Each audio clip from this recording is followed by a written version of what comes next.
vacation time. If you've got a cottage, you're probably hanging out at the cottage, or you're going to be hanging out at the cottage soon. While you're there, think about what a big problem for taxes your cottage is going to be for you or your family.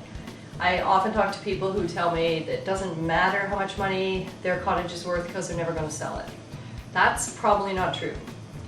You may never choose to sell it, but on your death, it's going to be deemed to be sold, and whatever the value is at that time will be compared to whatever you paid for it, and somebody's going to pay tax on that capital gain.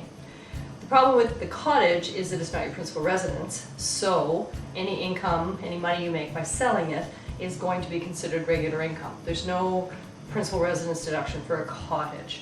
So what you can do, though, is to document the money you have spent on the cottage. What did you pay for it?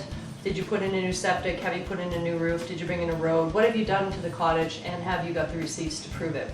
Because the only thing worse than paying tax on the gain you have on the cottage is paying tax on money that isn't even a gain, because you spent the money to improve the cottage and you lost the receipts, so you don't get the deduction for it.